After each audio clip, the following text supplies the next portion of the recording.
Jangan satu pun di antara kalian menyekutukan Allah. Dan Anda lihat dakwah Nabi dari awal sampai akhir selalu tauhid.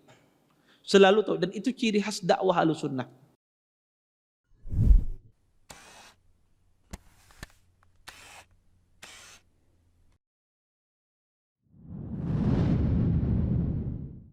Assalamualaikum warahmatullahi wabarakatuh. Innal hamdalillah nahmaduhu wa nasta'inuhu wa nastaghfiruh wa na'udzu billahi min shururi anfusina wa min sayyiati a'malina. May yahdihillahu fala mudilla lahu wa may yudlil fala hadiya lahu. Asyhadu an la ilaha illallah wahdahu la syarika lahu wa asyhadu anna Muhammadan abduhu wa rasuluh. Fa inna asdaqal hadits kitabullah wa khairul hadi hadi Muhammadin sallallahu alaihi wasallam wa syarrul umuri muhdatsatuha wa kullu muhdatsatin fid din bid'ah wa kullu bid'atin dalalah wa kullu dalalatin fin nar. Amma ba'd. Bapak-bapak, ibu-ibu, ikhwan dan akhwat yang senantiasa dimuliakan oleh Allah Subhanahu wa taala. Alhamdulillah, segala puji bagi Allah Subhanahu wa taala dengan limpahan nikmat yang begitu besar, di antaranya nikmat iman, nikmat Islam dan nikmat kesehatan, sehingga kita semua diberikan kemudahan oleh Allah Subhanahu wa taala untuk bisa berhadir di majelis ilmu.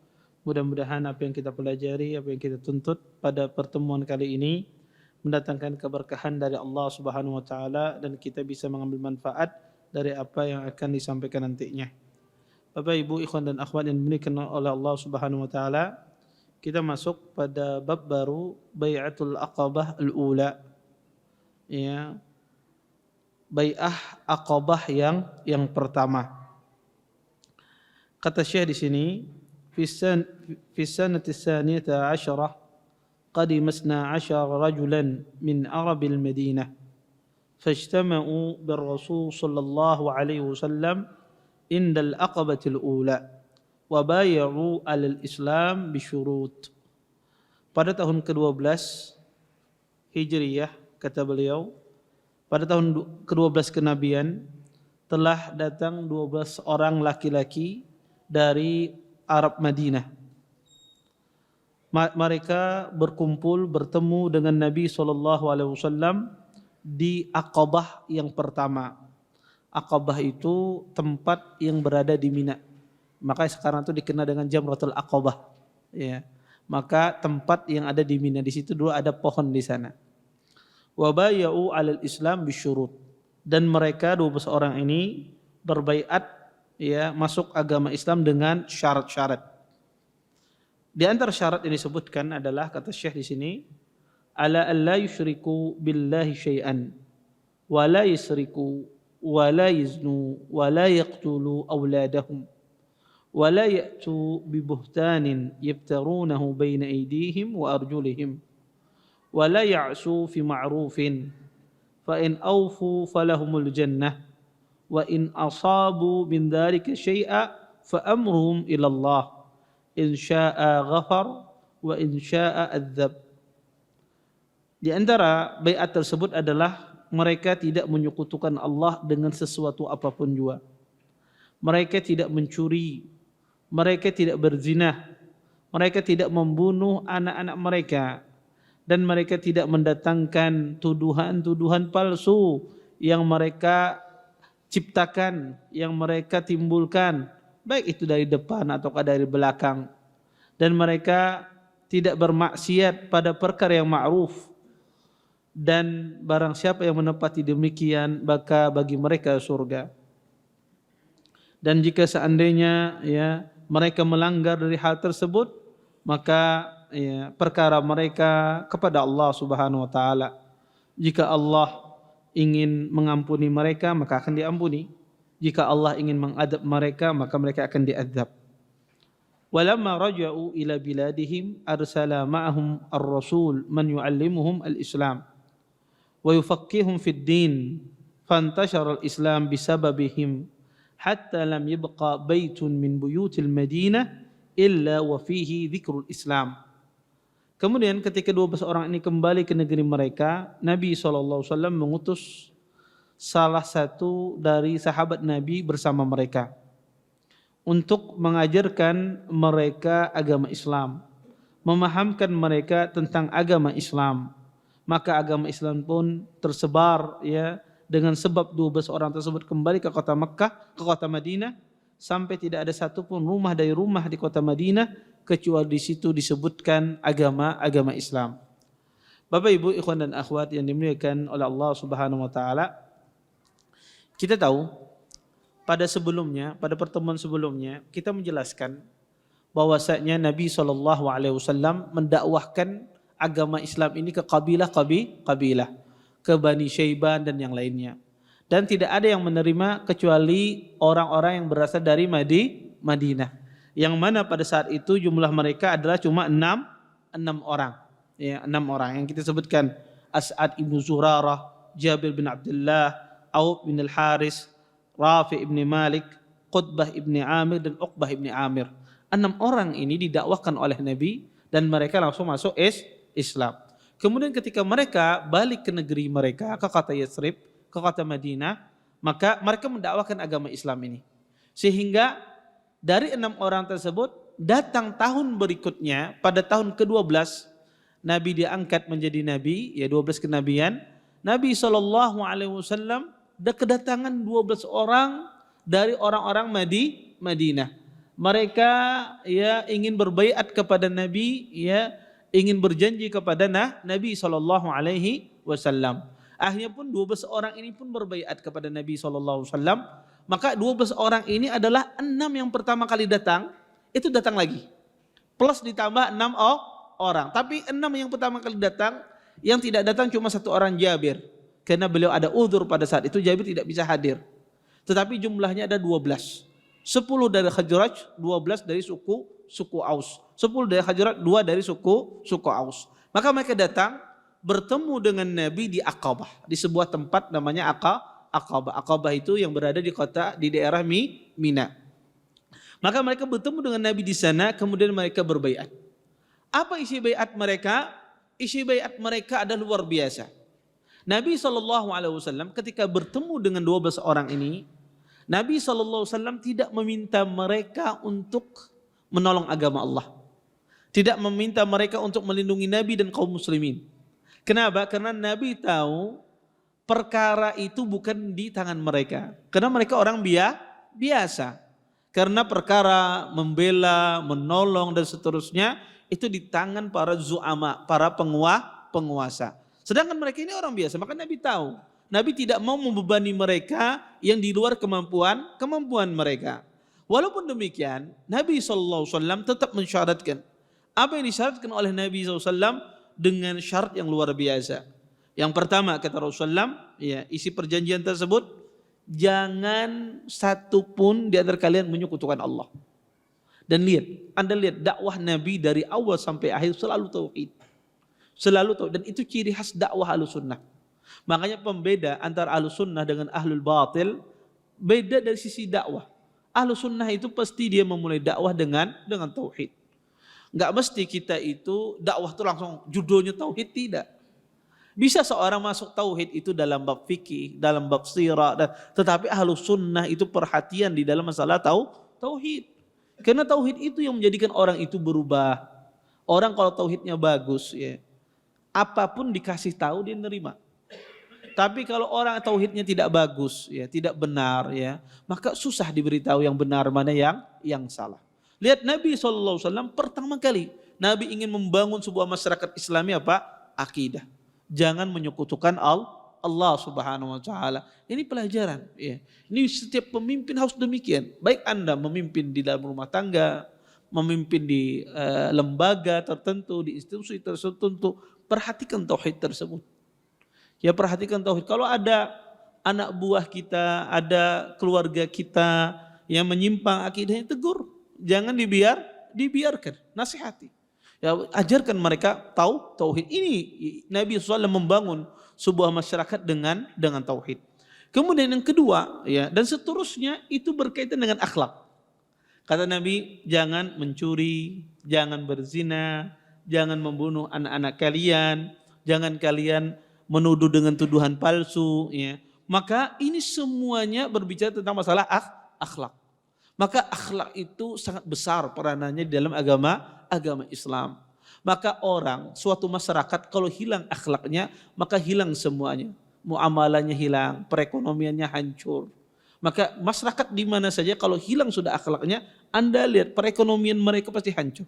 Muamalah mereka pasti tidak bagus, terjadi penuh dengan tipu, ya. Kalau lihat di sebuah masyarakat akhlaknya hilang, tersebarnya perzinahan, maka yang ada adalah kerusakan. Ya, hancur suatu negara. Maka setelah tauhid Nabi memperhatikan apa? Akhlak. Kemudian yang terakhir kata Nabi, jangan kalian bermaksiat pada perkara yang ma'ruf. Artinya mentaati aku kata Rasulullah pada perkara yang ma'ruf. Padahal kita tahu Nabi SAW tidak mungkin memerintahkan kepada perkara yang mungkar. Tapi kenapa Nabi mengatakan jangan ya kalian taati aku pada perkara yang ma'ruf. Padahal kita tahu Nabi tidak mungkin melakukan perkara yang mungkar. Nabi SAW ingin memberikan gambaran kepada kita semua pelajaran yang luar biasa. Kalau seandainya Nabi saja orang yang maksum yang dijaga oleh Allah Subhanahu wa taala tidak terjerumus dalam perbuatan dosa besar, tidak tergelincir dalam kesesatan, Nabi yang mengatakan jangan kalian ya mentaati aku kecuali kepada perkara yang ma'ruf. Apalagi di luar Nabi SAW. Kalau mereka menyuruh bukan kepada ketaatan kepada Allah, tidak ada ketaatan bagi mereka. Ya. Nabi saja mensyaratkan demikian. Ya. Baik aku hidup ataukah mati. Maka ini penting sekali. Rasulullah SAW ya, di antara syarat-syarat yang dikemukakan oleh Rasulullah SAW. Kemudian subhanallah. Kemudian apa yang Nabi janjikan kepada mereka? Nabi tidak menjanjikan kepada mereka apa-apa. Yang Nabi janjikan cuma apa? Surga. Kata Nabi SAW, ya, jika kalian memenuhi maka kalian masuk surga. Jika kalian ya tidak menepatinya maka perkara kalian ya di bawah kehendak Allah Subhanahu wa taala. Bisa jadi Allah mengadab kalian, bisa jadi Allah mengampuni kalian. Dan subhanallah, orang-orang Madinah ini ketika mendengar persyaratan yang diajukan oleh Nabi SAW, maka mereka menerima. Dan mereka tidak meminta apa-apa kepada Nabi SAW. Berbeda dengan Bani Syaiban. Mereka ingin jadi penguasa kalau mereka memeluk agama Islam. Tapi orang Ansar tidak. Mereka mengatakan sudah. Apa yang dikatakan oleh Nabi mereka terima. Karena yang mereka inginkan cuma surga Allah Subhanahu wa taala. Maka ini ya kondisi yang luar biasa. Ya, padahal Anda tahu akibat mereka menerima dengan penuh keikhlasan, ya Allah berhentikan peperangan dari suku Aus dan Khazraj. Aus dan Khazraj itu adalah dua bersaudara, saudara seayah dan seibu. Asalnya mereka itu terjadi peperangan sesama saudara ini, seayah seibu ini, terjadi peperangan akibat adanya terbunuh, peristiwa pembunuhan di keluarga mereka. Dan terjadi peperangan akibat pembunuhan tersebut silih berganti, tidak pernah selesai. Selama 120 tahun. Ya. Dan itu berhenti ketika mereka memeluk agama Islam. Ya, berhenti peperangan tersebut selama 120 tahun ketika mereka memeluk agama Islam. Ya. Kemudian Bapak Ibu ikhwan dan akhwat yang dimuliakan oleh Allah Subhanahu wa taala, ketika orang-orang Ansar ini ya memeluk pulang ke negerinya ya untuk mendakwahkan agama Islam, Nabi SAW ya mengutus ya bersama mereka seorang sahabat Nabi. Siapa yang diutus oleh Nabi adalah Mus'ab bin Umair. Mus'ab bin Umair diutus oleh Nabi bersama mereka untuk mendakwahkan agama Islam ini di kota Madinah. Kenapa? Nabi SAW ya menyuruh Mus'ab bersama mereka karena Nabi SAW pertama ingin Mus'ab mengajari mereka agama Islam. Yang kedua, ya, Nabi SAW ingin mengetahui ya tentang kota Madinah seperti apa orang-orangnya. Ya, bagaimana kondisi mereka? Apakah mereka siap membela agama Islam atau tidak? Ya, maka Nabi SAW mengutus Mus'ab bin Umair untuk memperhatikan kondisi Madinah. dan bagaimana kondisi kota Madinah itu sendiri, bagaimana orang-orangnya, kemudian bagaimana kekuatan mereka, persenjataan mereka. Ya. Maka Nabi SAW mengutus Mus'ab bin Umair. Taib. Kenapa Nabi memilih Mus'ab? Tidak memilih Abu Bakar. Tidak memilih sahabat-sahabat yang lain. Kenapa Nabi SAW memilih Mus'ab? Nabi SAW itu beliau ada seorang Rasul dan orang yang sangat cerdas. Kenapa? Nabi SAW tidak sembarangan mengutus Mus'ab. Ada pertimbangan yang luar biasa yang ditimbang oleh Nabi SAW. Kenapa beliau memilih Mus'ab bin Umair? Pertama, Mus'ab bin Umair ini adalah sahabat, termasuk sahabat yang baru pertama kali masuk Islam. Artinya orang-orang yang lama masuk Islam. Sehingga beliau banyak tahu ayat-ayat suci Al-Quran, penafsirannya bagaimana, kapan diturunkan, di mana diturunkan, apa sebabnya, terus bagaimana penafsirannya. Mus'ab bin Umair termasuk salah satu sahabat yang menguasai hal tersebut. Kenapa? Karena ketika beliau pergi ke kota Madinah, maka orang-orang Madinah akan bertanya kepada beliau, akan bertanya tentang hukum-hukum Islam. Yang bisa menjawab ini adalah Mus'ab bin Umair. Dan antara Madinah dengan Mekah itu 500 kilometer.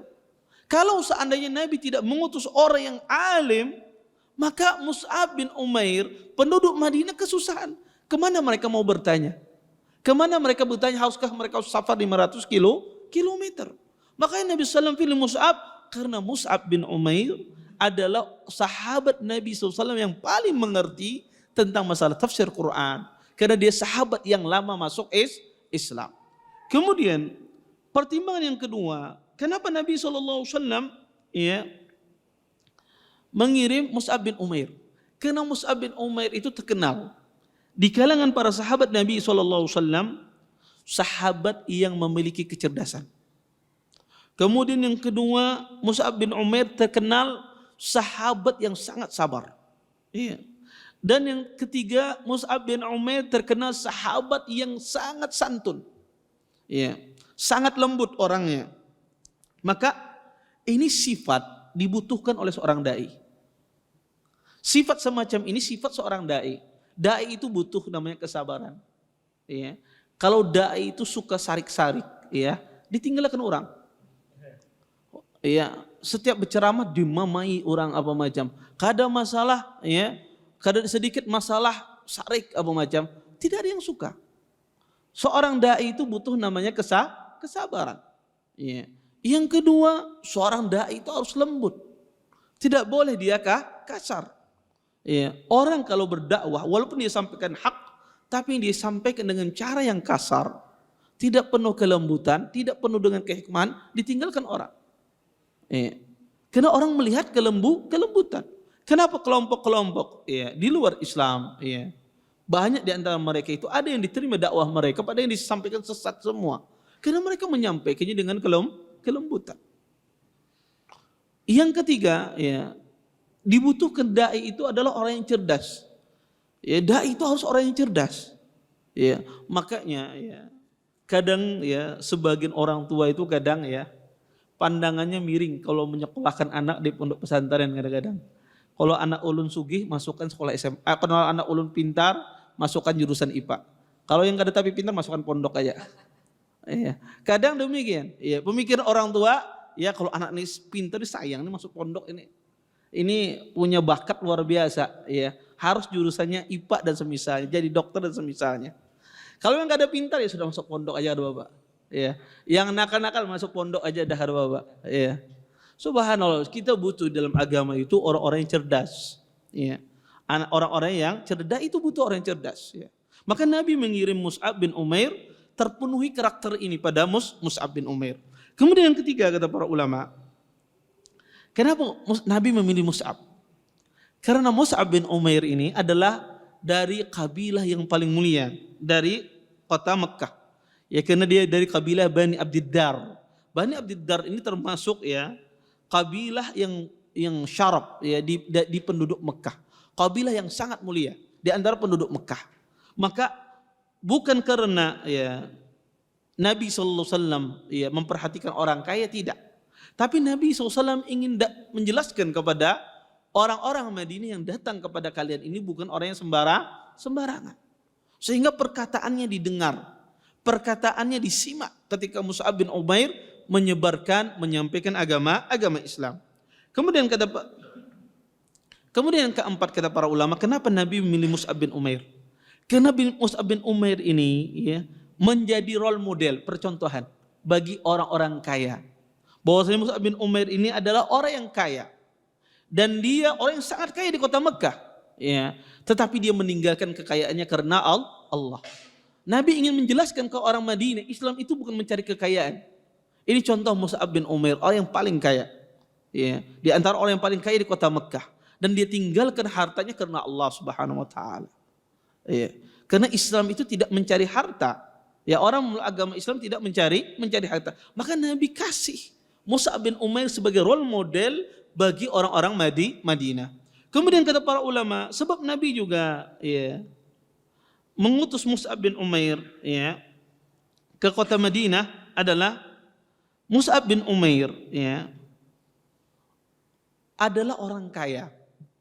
Kemudian ditinggalkan kekayaannya karena Allah Subhanahu wa taala. Nabi SAW tidak mengutus sahabat yang lain karena Nabi takut. Kalau seandainya selain Mus'ab bin Umair, orang-orang yang biasa dikirim ke sana bisa jadi terfitnah dengan dunia. Anda tahu kota Madinah terkenal dengan perkebunannya, pertaniannya. Nabi SAW ya, tidak ingin sahabatnya terfitnah dengan dunia. Mus'ab bin Umair sudah teruji. Ya. Sudah teruji bahwasanya beliau meninggalkan hartanya karena Allah Subhanahu wa taala. Orang yang teruji semacam ini layak dia untuk dikirim. Ya. Karena Mus'ab bin Umair orang kaya dan dia tidak butuh dengan harta. Dia tinggalkan hartanya karena Allah Subhanahu wa taala. Maka ketika dia diutus di sana sendirian, tidak ada yang menemaninya, maka dia memiliki keimanan yang sangat kuat. Kemudian kata para ulama, sebab juga kenapa Mus'ab bin Umair ya diutus ya ke kota Madinah, karena Mus'ab bin Umair ini pernah berhijrah ke negeri Habasyah. Nabi memilih Mus'ab bin Umair karena dia pernah berhijrah ke negeri Habasyah, dan Mus'ab bin Umair memiliki pengalaman ya ketika beliau berhijrah ke negeri Habasyah, bagaimana beliau bermuamalah dengan ruhban, dengan rahib-rahib di sana, dengan penduduk Habasyah. Sehingga pengalaman yang dimiliki Mus'ab bin Umair bisa menjadi bekal Mus'ab ketika dia berdakwah di kota Madinah. Makanya Rasulullah SAW mengirim Mus'ab bin Umair ya ke kota Madinah. Kemudian ya, yang terakhir, kenapa Nabi memilih Mus'ab bin Umair? Kata para ulama, Mus'ab bin Umair ketika diutus ke kota Madinah, pada saat itu usia beliau 35 tahun. Usia beliau 35 tahun. Usia 35 ini adalah usia matang-matangnya berpikir. Pertama, usianya tidak terlalu muda. Ya. Yang kedua, beliau tidak terlalu tua. Dipilih oleh Nabi pertengahan. Kenapa? Pertama, kalau diutus orang itu sangat muda, orang muda ini banyak memiliki keterbatasan. Ya. Sedikit aja ada masalah, pikirannya revolusi sudut. Ya. Orang muda apa sedikit aja revolusi. Ya. So, itu anak muda, pemikiran demikian. Tidak jarang anak muda itu bisa menyelesaikan masalah. Dan selalu sedikit aja ada permasalahan sedikit, langsung besar masalahnya bagi anak muda. Kemudian Mus'ab bin Umair bukan orang yang tua. Ya, usia 35 itu lagi energiknya. Kalau diutus sahabat yang tua-tua di sana, pergerakannya terbatas. Karena dia harus pergi dari rumah ke rumah, dari satu rumah ke rumah, ya. Maka Mus'ab bin Umair bukan yang tua dan juga bukan yang muda. Maka Nabi Mus'ab bin Umair karena faktor-faktor ini diutus oleh Nabi SAW. Jadi Nabi itu seorang Rasul juga seorang yang sangat ahli strategi di dalam dunia dakwah. Ya. Dakwah itu butuh strategi. Ya. Nabi SAW juga demikian. Kemudian Bapak Ibu ikhwan dan akhwat yang dimuliakan oleh Allah Subhanahu wa taala, maka diutuslah Mus'ab bin Umair ke kota Madinah. Ketika sampai di kota Madinah, tentu di antara orang-orang Madinah yang masuk Islam adalah As'ad ibnu Zurarah. Ya. As'ad ibnu Zurarah ini adalah orang yang sangat dimuliakan di kota Madinah. Ya. Sangat dimuliakan di kota Madinah. Maka ya, beliau adalah dari suku Khazraj. As'ad bin Zurarah ini adalah semua orang kota Madinah mengenal beliau karena dia pemuka kaum. Tetapi As'ad bin Zurarah ini memeluk agama Islam, tapi dia tidak memiliki ilmu. Dia belum memiliki ilmu tentang ajaran Islam karena bertemu dengan Nabi cuma sebentar. Maka As'ad ini butuh pendamping. Siapa? Mus'ab bin Umair. Mus'ab bin Umair seorang yang alim, faqih, ya, ahli tafsir, ya. Tetapi beliau tidak terkenal di kota Madinah. Orang tidak ada mengenal Mus'ab bin Umair, ya. Makanya Mus'ab bin Umair berjalan bersama dengan As'ad ibnu Zurarah. Maka Mus'ab bin Umair dengan As'ad ibnu Zurarah, beliau masuk dari satu rumah ke rumah, ya. Maka banyak yang menerima, ya. Kemudian Bapak Ibu ikhwan dan akhwat yang dimuliakan oleh Allah Subhanahu wa taala, Mus'ab bin Umair di kota Madinah itu ada dua orang pembesar yang luar biasa di kota Madinah, yaitu Usaid bin Khudair dan Sa'ad bin Mu'ad, ya. Usaid bin Khudair dan Sa'ad bin Mu'ad ini adalah pembesarnya, ya, orang di kota Madinah. Maka mereka itu adalah kabilah Sayyid dari Bani Abdul Ashhal. Bani Abdul Ashhal ini adalah kabilah yang sangat besar di kota Madinah, dari kabilah Aus. Maka pada suatu hari, ya, Sa'ad bin Mu'ad mendengar perihal Mus'ab bin Umair dan As'ad bin Zurarah mendakwahkan agama Islam, datang dari satu rumah ke rumah. Maka pada saat itu Sa'ad bin Mu'ad berkata kepada Usaid bin Khudair, "Idhhab ila hadaini alladaini qad ataya liyusfiha du'afa'ana." Kata Sa'ad bin Mu'ad kepada Usaid bin Khudair, "Pergilah wahai Usaid kepada dua orang ini yang telah menjadikan orang yang lemah-lemah di antara kita menjadi bodoh. Fadzurhuma wanhahuma." Larang mereka, ancam mereka.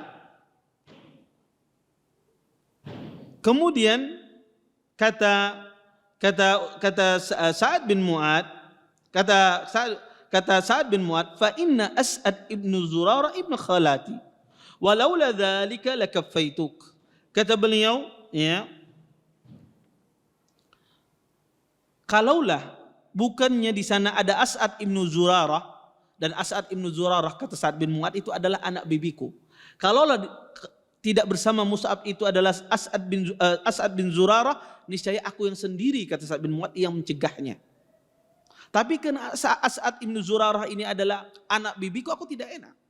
Yang mencegah dia. Makanya aku mengutus engkau wahai Usaid bin Khudair.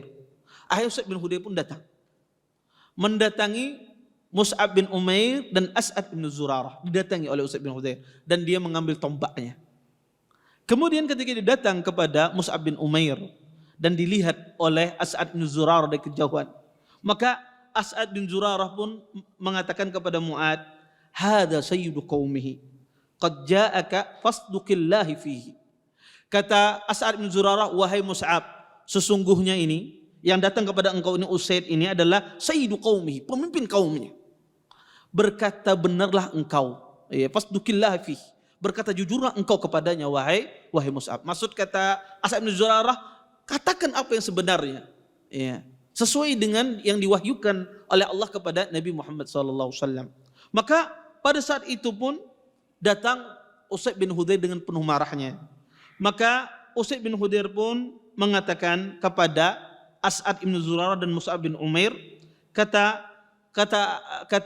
Usaid, "Ma jaa bikuma ilaina tusafihani du'afa'ana i'tazalna in kanat lakuma bi anfusikuma hajah."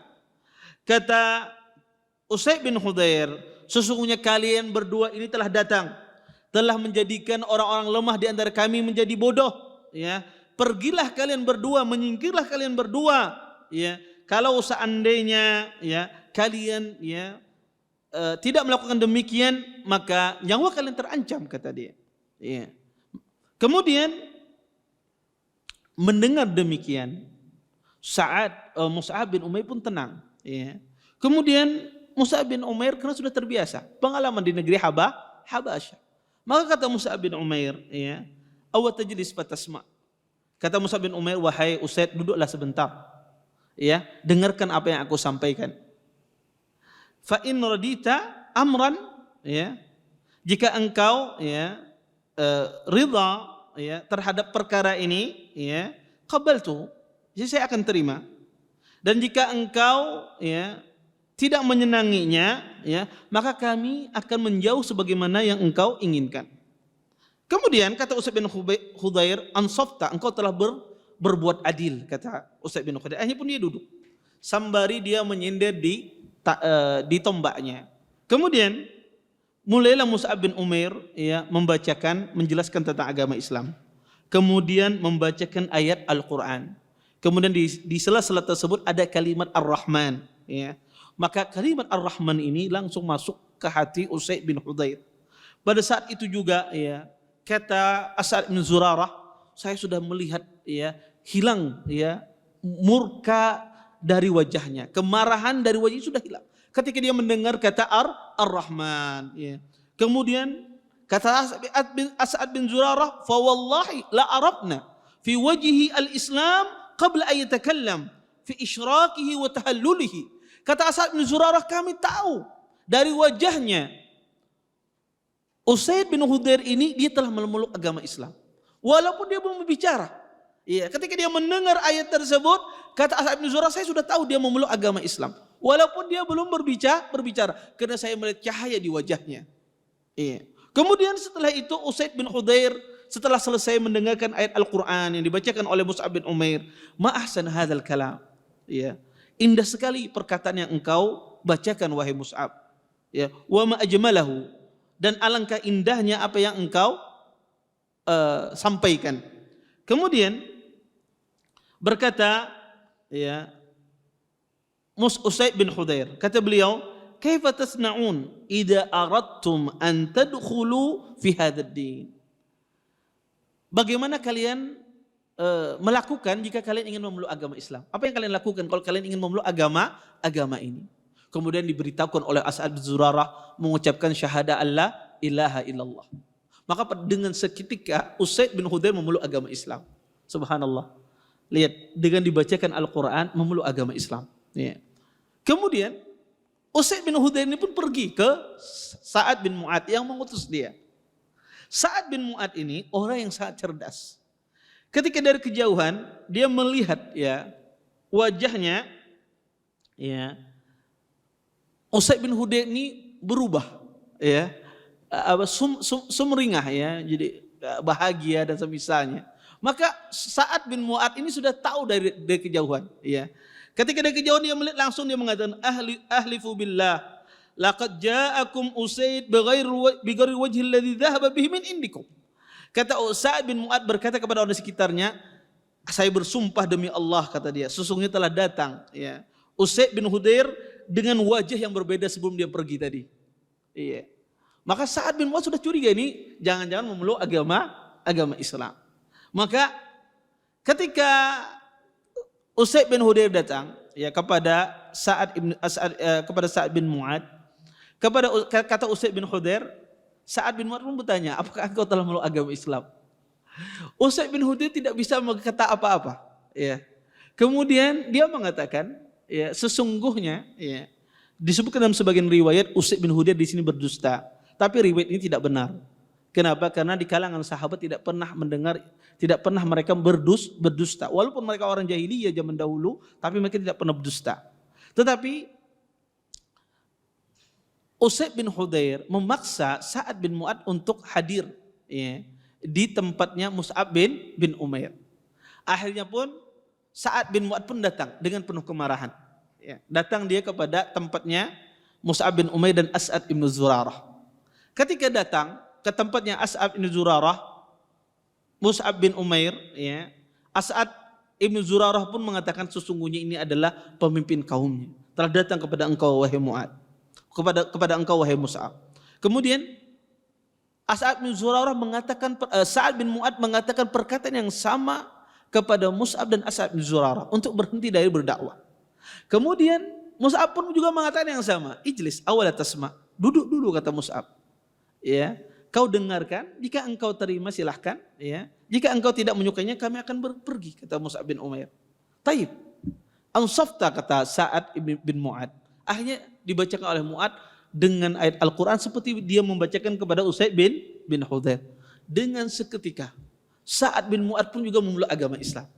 Subhanallah, dalam satu waktu dua orang ini memeluk agama Islam. Dibacakan dengan ayat suci Al-Quranul Karim. Subhanallah. Setelah dia masuk Islam, tidak menunggu lama-lama. Ya. Sa'ad bin Mu'ad ini pemimpin Bani Abdul Ashhal. Dia tidak berlama-lama. Ya. Ketika dia memeluk agama Islam, dia langsung datang kepada kaumnya.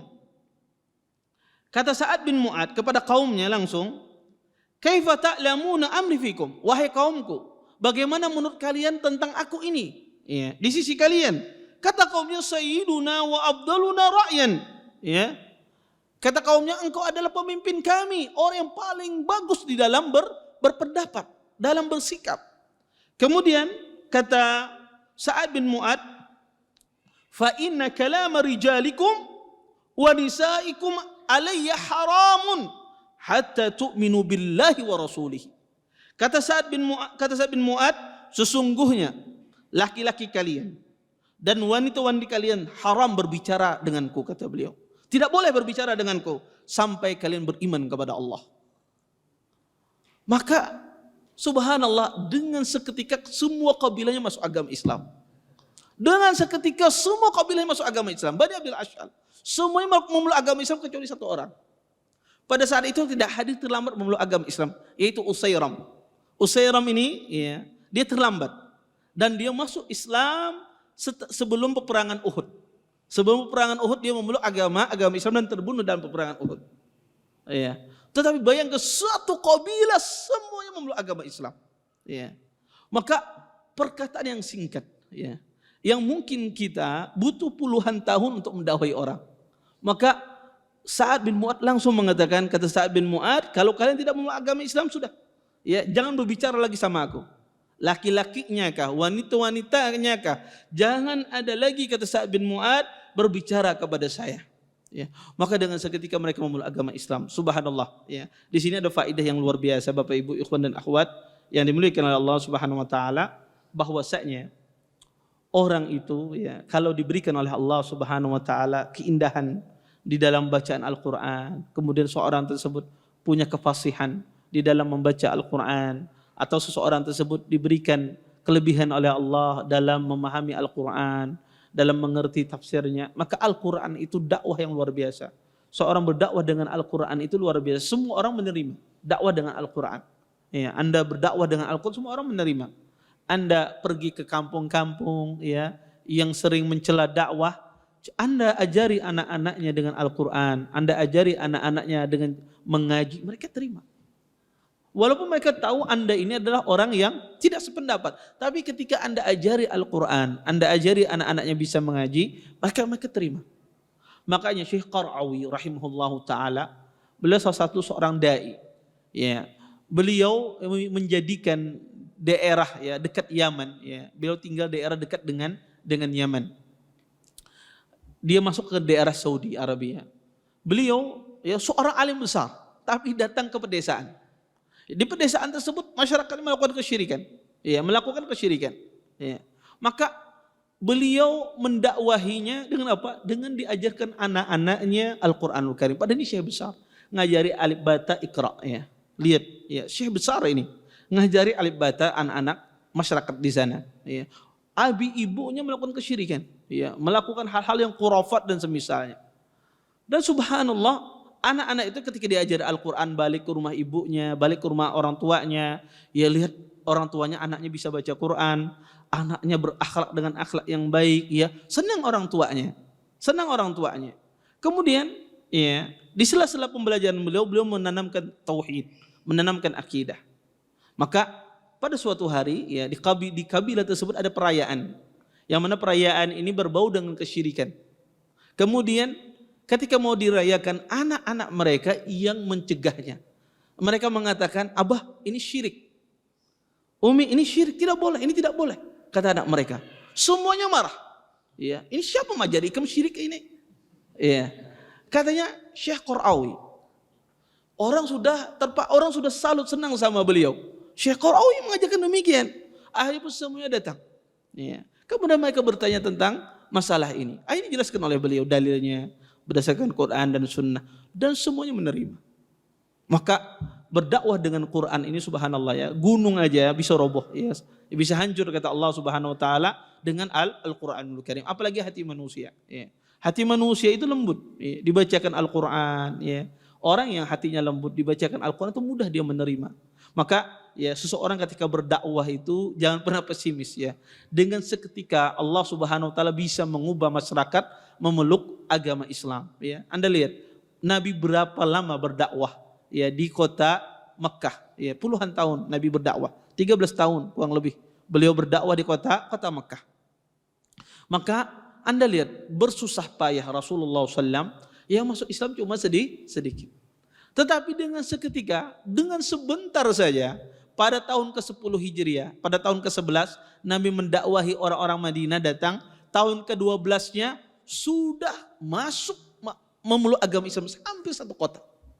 Hampir satu kota Yasrib itu semuanya memeluk agama Islam. Maka Allah itu mudah menjadikan dengan seketika orang itu memeluk agama Islam. Maka jangan kita remehkan hidayah. Jangan remehkan kita sebab sekecil apapun sebab tersebut.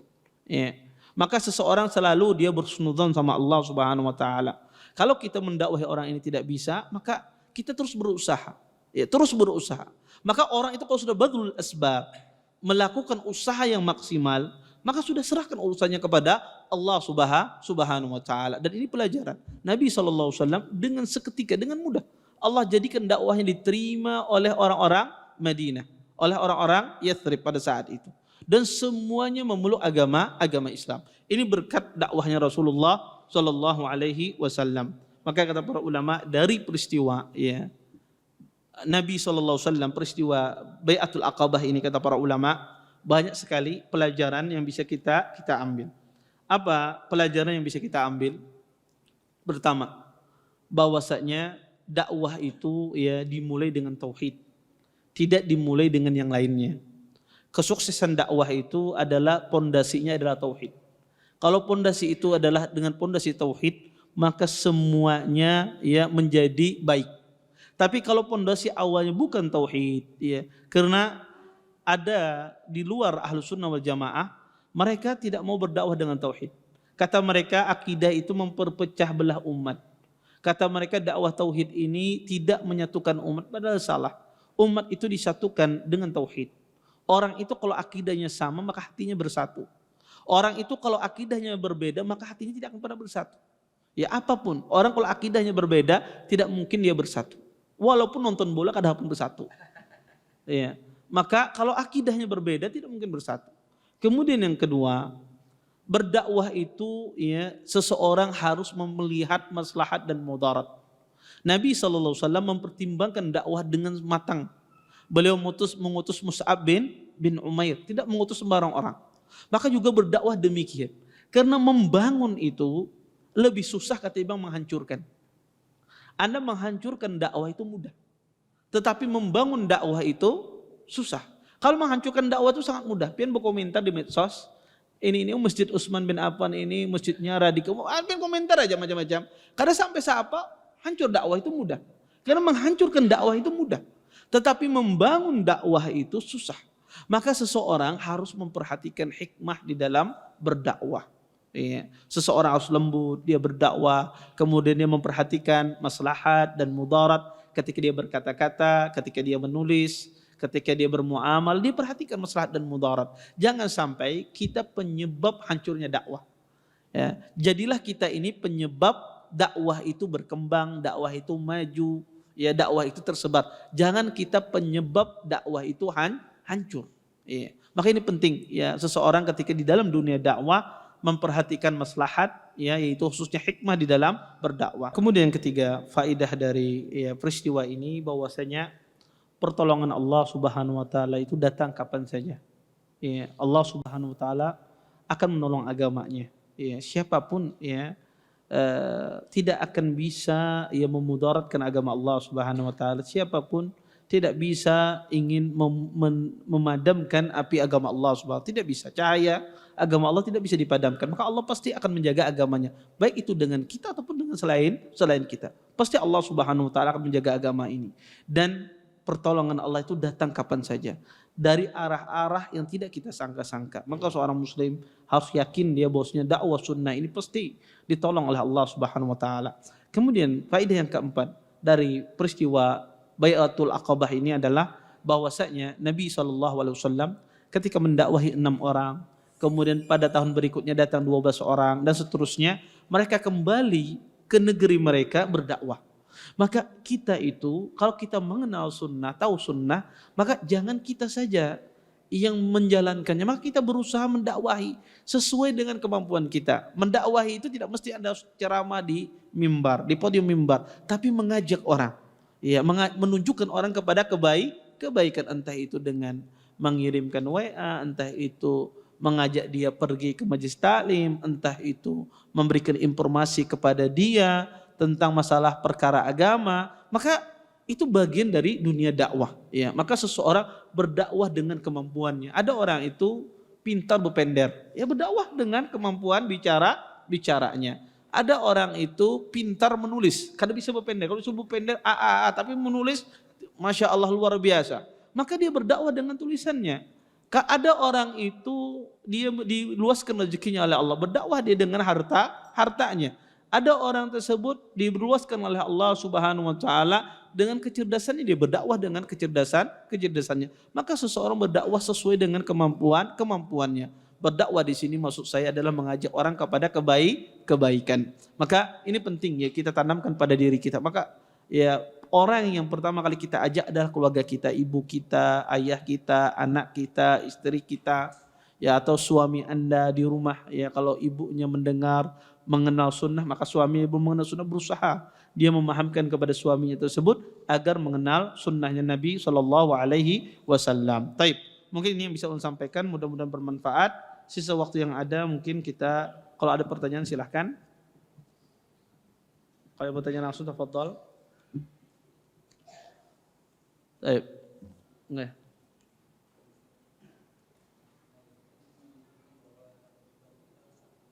Ya.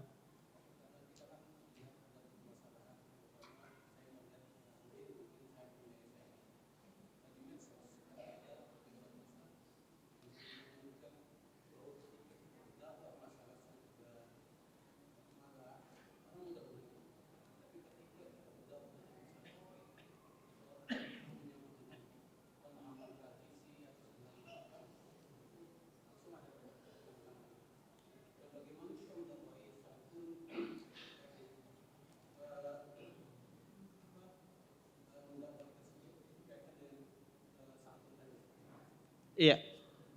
Pertama, jazakumullah khair. Pertama juga kurang tepat ya, orang kalau berdakwah dengan muamalah orang semua menerima, tidak. Bahkan justru pertentangan banyak di bab muamalah. Ya, kenapa? Karena manusia itu sifatnya kalau Anda mendakwahi perkara yang mungkar, mengingkari kemungkaran, orang banyak menolak. Tapi kalau Anda mendakwahi perkara ma'ruf, orang banyak menerima. Perkara ma'ruf itu seperti apa? Anda mengajak orang, ayo ke masjid, ayo kita berpuasa, apa macam itu perkara-perkara ma'ruf pasti orang akan menerima. Tapi kalau Anda masuk dalam ingkar mungkar, mengingkari kesyirikan, mengingkari muamalah yang haram, orang banyak tidak terima. Anda ingkari riba, oh apa ini riba ini ustadznya ini belum fiknik ustadznya misalnya semacam itu. Ya belum banyak baca dan seterusnya. Maka orang banyak tidak terima. Kenapa? Karena dia sudah mengingkari apa yang dia selama ini dia berada di zona nyaman tersebut. Maka perkara ingkar termasuk dalam masalah akidah. Ya seseorang, karena akidah itu pengingkaran, orang mengingkari ya. Ketika dia menjelaskan kesyirikan berarti dia mengingkari perbuatan-perbuatan syirik tersebut. Ketika dia menjelaskan tauhid, secara otomatis dia mengingkari perbuatan-perbuatan syirik yang dilakukan oleh orang lain. Maka sebetulnya dakwah yang mengajak kepada kebaikan dan mengingkari kemungkaran itu pasti ada pertentangan. Baik itu sifatnya akidah, muamalah ataupun yang lainnya. Kemudian yang kedua, bagaimana menjadikan dakwah tauhid ini dakwah yang santun. Sebetulnya dakwah tauhid itu bisa disampaikan dengan lemah lembut. Nggak mesti orang berbicara akidah itu teriak-teriak. Dan mesti seseorang berbicara akidah itu ya langsung melotot matanya, ya. Bisa orang mengatakan ini syirik sambil tersenyum, ya. Ini bahwasanya ini perbuatan yang tidak benar, ya. Tidak dianjurkan dengan sambil tersenyum. Kenapa tidak demikian? Ya bisa dilakukan, ya. Maka seseorang ya ketika dia berdakwah pun juga dia melihat kondisi, ada masyarakat itu kondisinya apa? Ketujuh apa? Ustadznya apa? Suaranya keras misalnya. Maka ustadznya demikian, suaranya keras, ya.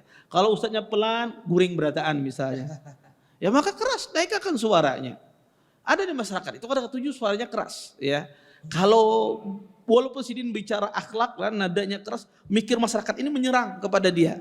Ya, dilembutkan suaranya. Ya dipelankan suaranya. Maka itu harus melihat kondisi siapa yang dia dakwahi, ya siapa yang dia audien yang mendengarnya. Maka setiap ustadz itu kadang-kadang melihat ijtihad sendiri. Oh ini kayaknya ini yang pantas disampaikan. Oh ini kayaknya ini yang pantas disampaikan di tempat ini. Maka sebetulnya dakwah tauhid bisa dengan cara disampaikan dengan cara santun, dan itu sangat banyak sekali. Anda lihat ya para masyayikh, syekh ya. Anda lihat bagaimana mereka menyampaikan dakwah tauhid dengan santunnya. Antum bisa lihat ya di YouTube itu kalau bisa bahasa Arab, Syekh Soleh Sindi.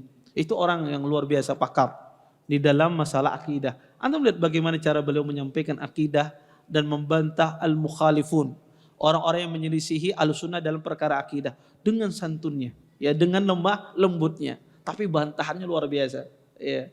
Dan orang ketika mendengar beliau itu, kekuatan ilmu beliau disampaikan dengan santun, orang menerima, ya karena disampaikan dengan cara yang baik, bantahannya sangat ilmiah, sehingga akidah itu ya bisa disampaikan dengan penuh kelembutan. Taib.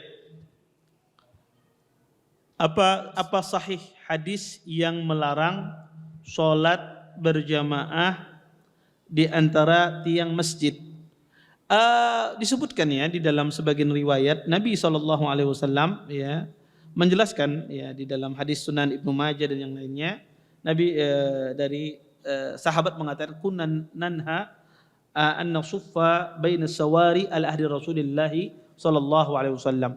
Dulu kami, kata sahabat ini, dilarang untuk membuat soft di antara dua tiang.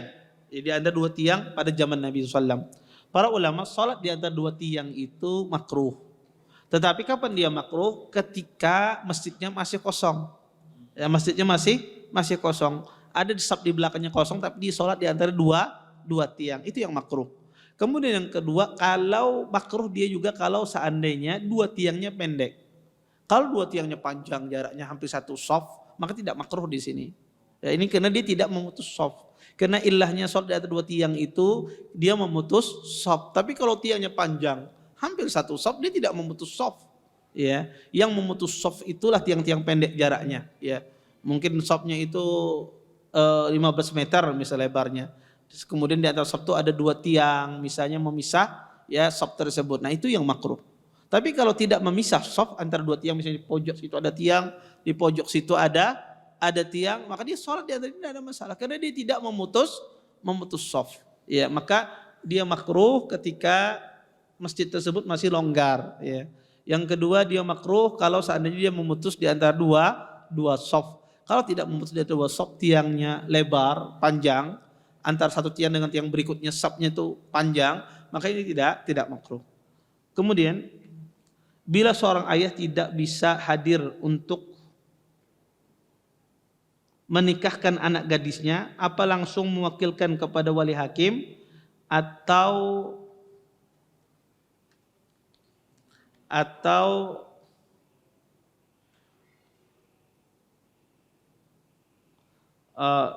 intinya kalau Abah Sidin ini kada bisa hadir, apakah bisa mewakilkan kepada wali hakim atau Sidin yang langsung tulak misalnya? Boleh seorang wali dia tidak hadir di acara resepsi pernikahan, kemudian dia wakilkan kepada ya hakim, tidak ada masalah. Kalau wali itu ridha dan sudah tahu calon menantunya, ya. Afdalnya dia hadir. Kalau tidak bisa hadir secara fisik, bisa hadir lewat online. Zaman sekarang mudah sekali, lewat Zoom dan semisalnya. Maka berusaha dia untuk hadir. Kalau tidak bisa, maka insya Allah cukup. Dia mewakilkan kepada wali hakim, ya wali hakim. Apa boleh seorang pemimpin melakukan ketegasan atau kekuasaan mencegah syirik bid'ah dan seharusnya demikian. Seorang pemimpin itu dia harus ya mencegah anak buahnya berbuat syirik, mencegah anak buahnya berbuat hal-hal yang dimurkai oleh Allah Subhanahu wa taala. Diceritakan dulu ya. Syekh bin Baz rahimahullahu taala disebutkan dulu. Sering diceritakan sama Syekh bin Baz rahimahullahu taala, beliau dulu rektor di Universitas Islam Madinah, ya. Itu dulu kalau ada pegawai yang potong jenggot, ya, jadi pegawai dulu tuh gajian itu dikasih amplop, tidak ada transfer, ya. Dulu gajian itu dikasih amplop.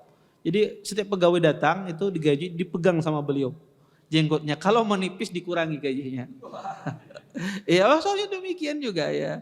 Seorang pemimpin ya, kalau seandainya ya kurang melihat anak buahnya ini tidak sholat berjamaah, tidak perhatian sholat berjamaah, maka Anda potong gaji antum. Ya, kalau antum tidak sholat berjamaah, saya potong gaji Anda. Maka demikian. Ya, tegas seorang pemimpin. Ya. Dengan itu ya anak buah kita atau yang menjadi ikut sama kita, dia taat ya menjalankan agama, dan itu untuk kebaikannya, bukan untuk kita. Maka kalau melihat anak buah minta cukur jenggot, nah isuklah separuh gaji dikurangi. Bagaimana mendakwahkan orang tua yang keras kepercayaannya terhadap para wali? Setiap sholat anak sudah mendoakan tetapi hatinya masih keras, bahkan kadang kasar terhadap saya dan menyebut saya sesat. Pertama, orang tua ini ya, orang yang lebih tua daripada kita ini, pertama mereka itu didakwahinya dengan kelembutan. Itu yang pertama, dakwahnya dengan kelembutan. Kemudian yang kedua, orang tua itu tidak suka digurui. Orang tua di pada bahkan ini salah bahaya. Ini kadang bukan ketujuh sih. Ya, orang tua itu kadang ketujuh di pada kayak gitu. Kenapa? Karena dia merasa dia lebih berilmu daripada anaknya. Dia merasa anaknya itu ini anak kada paham apa-apa ini. Dia merasa anaknya itu nggak paham, jahil. Padahal dia yang jahil. Tapi dia menyangka anaknya itu tidak mengerti agama. Nah, mendakwahi orang tua model semacam ini sebetulnya seperti apa? Sebetulnya mendakwahi orang tua semacam ini, ya pertama itu tekankan akhlak. Ya kita berperilaku baik di hadapannya dengan qudwah hasan. Ya.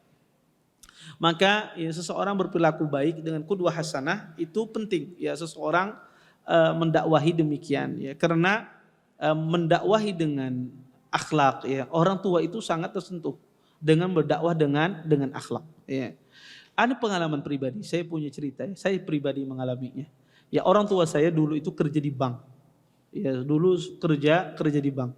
Ya kemudian saya mendakwahi dengan dulu lulus dari pondok, tahunya haram aja langsung. Ya namanya orang tua tidak mudah langsung menerima. Tapi saya tahu orang tua saya itu suka baca. Saya belikan buku-buku yang berkaitan dengan hal tersebut. Maka saya belikan saat itu buku Syarh Mumti' Syekh Utsaimin. Padahal saya belum pernah baca. Ya, tapi saya tahu pernah lihat itu masalah-masalah bank, di situ masalah riba, kaidah-kaidah yang saya belikan. Orang tua kebetulan untuk anak bisa baca buku bahasa Arab. Tanpa anak berbicara bahwasanya riba itu haram dan semisalnya, dengan sendirinya beliau keluar. Dengan sendirinya beliau keluar dari bank.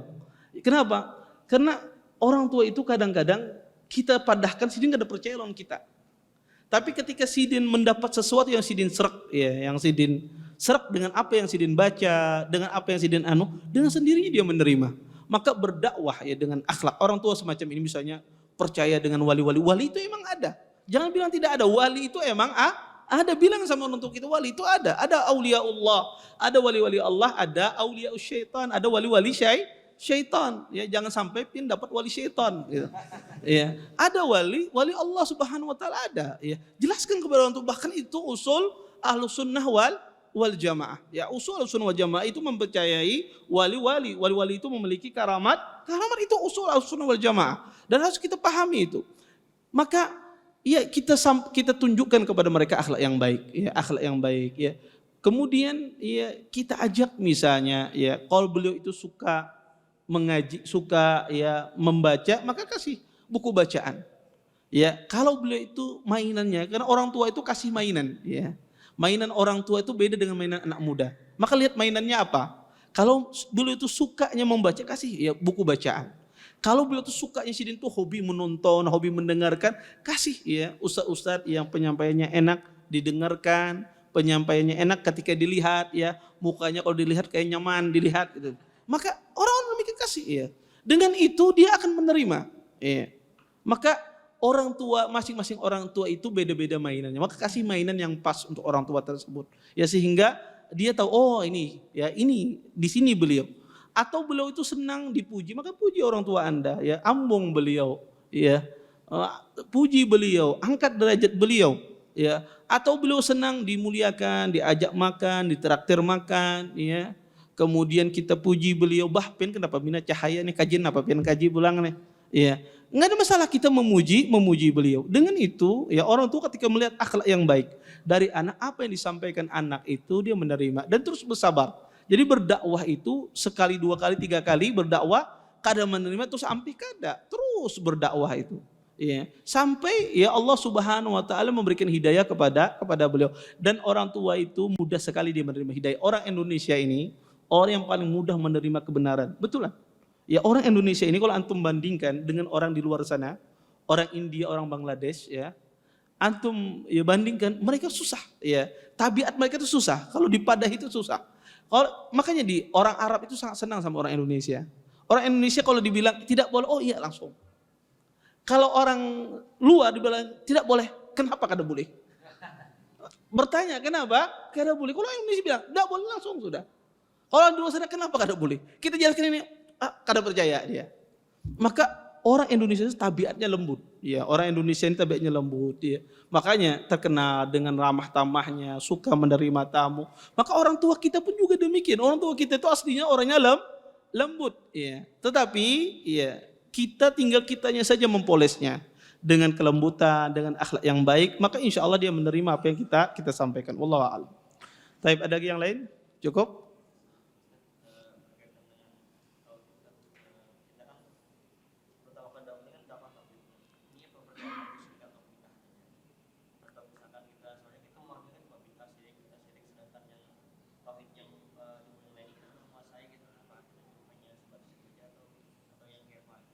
Mendakwahkan tauhid tentu ya orang itu menguasai ilmu itu tidak ada orang menguasai ilmu su'ud semuanya tidak mungkin. Ya pasti ada orang hal-hal yang tidak dia ketahui. Maka maksudnya berdakwah dengan dakwah tauhid itu adalah kita mendakwahkan apa yang kita ketahui. Ya dari kebenaran tersebut itu yang kita sampaikan. Misalnya Anda tahu ini bahwasanya misalnya meminta itu hanya kepada Allah, tidak boleh berdoa meminta kepada orang yang meninggal misalnya. Kita tahu itu tidak boleh. Maka itu yang kita sampaikan. Ya apa yang kita ketahui, mengajak orang kepada kebaikan. Ya, bedakan antara seorang itu menjadi pendakwah, ya dia berdakwah di mimbar-mimbar dengan sekedar orang itu mengajak orang kepada kebaikan, kepada dakwah sunnah itu hal yang berbeda. Berdakwah di mimbar-mimbar, berdakwah di kampung-kampung dan yang lain itu butuh ilmu tersendiri. Seseorang memiliki ilmu fikih, ilmu usul fikih, ilmu hadis dan yang lainnya. Tetapi kalau sekedar mengajak orang pada perkara yang agar orang itu mengenal dakwah sunnah, oh ini kada boleh kayaknya dibahas oleh ustadz ini enggak membutuhkan antum harus apa sekolah di Madinah dulu, tidak. Iya. Semua orang bisa karena antum mengajak orang kepada kebaikan, mengarahkan orang kepada hal-hal yang baik, hal-hal yang sunnah, makanya setiap orang bisa melakukannya. Itu yang saya maksudkan, mengarahkan orang. Jadi tidak hanya kita saja beribadah, tapi kita mengarahkan orang pada sunnah, mengarahkan orang pada hal-hal yang diridhoi oleh Allah dan Rasulnya. Wallahu ta'ala a'lam. Baik, saya kira cukup untuk pertemuan kali ini. Kita tutup dengan doa majelis. Subhanakallahumma bihamdika asyhadu an la ilaha illa anta astaghfiruka wa atubu ilaik. Assalamualaikum warahmatullahi wabarakatuh. Terima kasih. Jazakumullahu khairan wa barakallahu fikum. Video ini dibuat atas partisipasi dari donasi Anda. Semoga menjadi amal jariah bagi Anda semuanya.